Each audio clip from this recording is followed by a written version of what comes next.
एक 5 साल का मासूम बच्चा जिसके लिए उस दिन दुनिया सिर्फ रंग बिरंगे गुब्बारे, एक छोटे से केक और परिवार की मुस्कुराहट तक सीमित थी। शायद उसे आज भी याद ना हो कि उसके जन्मदिन पर कौन आया था, किसने क्या कहा था और किसने उसके सिर पर हाथ रखकर उसे आशीर्वाद दिया था।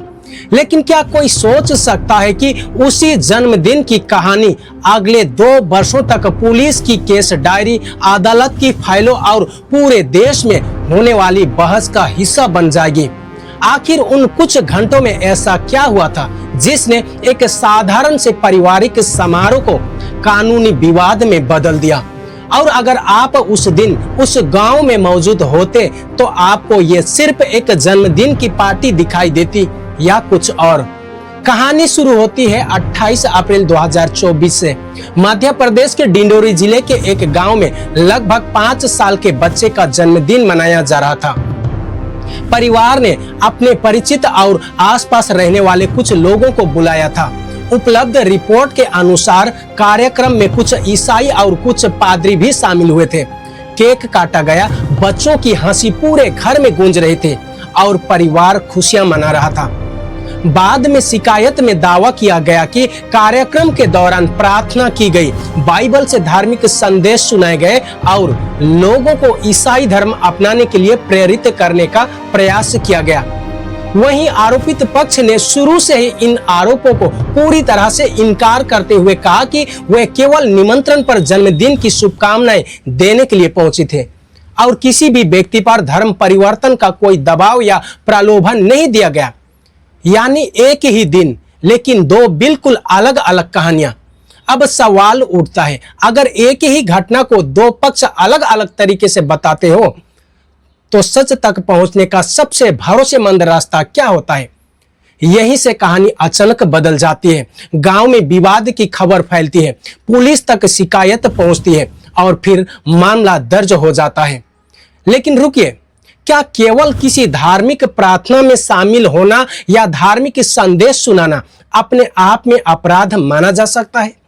या फिर कानून हर मामले के तथ्यों और परिस्थितियों को अलग अलग देखता है? यही सवाल अब इस पूरी कहानी का सबसे बड़ा रहस्य बन चुका था और शायद इसका जवाब इतना आसान भी नहीं था।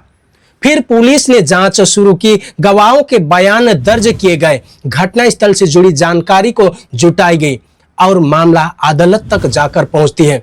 लेकिन क्या केवल आरोप लग जाना किसी व्यक्ति को दोषी साबित कर देता है?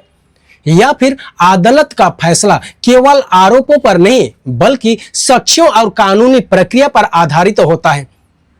यही सवाल अब इस पूरी कहानी का केंद्र बन चुका था। शिकायतकर्ता का दावा था कि जन्मदिन का कार्यक्रम केवल एक सामाजिक समारोह नहीं था बल्कि उसके माध्यम से लोगों को ईसाई धर्म अपनाने के लिए प्रेरित करने की कोशिश की गई।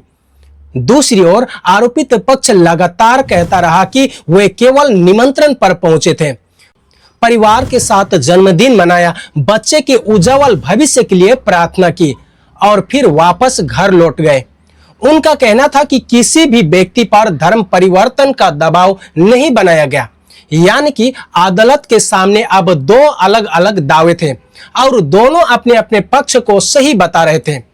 लेकिन अगर आप उस अदालत में बैठे होते तो सबसे पहले किस बात पर भरोसा करते?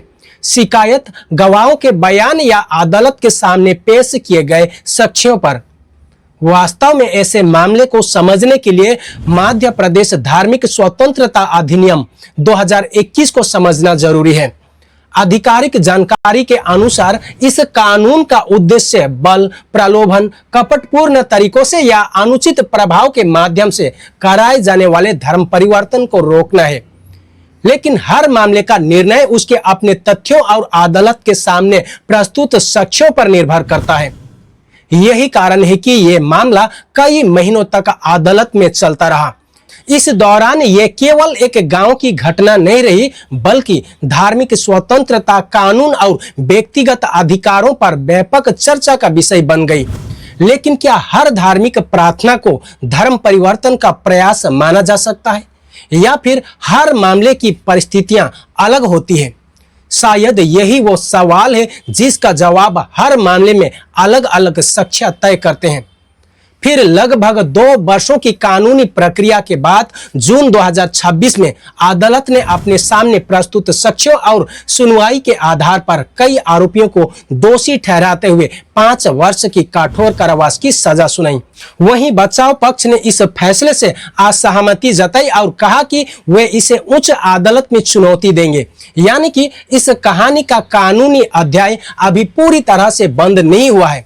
लेकिन एक बात जरूर तय है, एक छोटे से बच्चे के जन्मदिन से शुरू हुई ये कहानी अब केवल एक परिवार की कहानी नहीं रही, बल्कि कानून, धार्मिक स्वतंत्रता और धर्म परिवर्तन से जुड़ी राष्ट्रीय बहस का हिस्सा बन चुकी है। अब सवाल आपसे, अगर एक ही घटना के 2 बिल्कुल अलग अलग पक्ष सामने आए तो सच तक पहुंचने का सबसे सही रास्ता क्या होना चाहिए? आरोप, आस्था, साक्ष्य या अदालत की अंतिम प्रक्रिया? अपनी सोच क्या है नीचे कमेंट में लिखकर हमें जरूर बताइए। धन्यवाद। जय हिंद।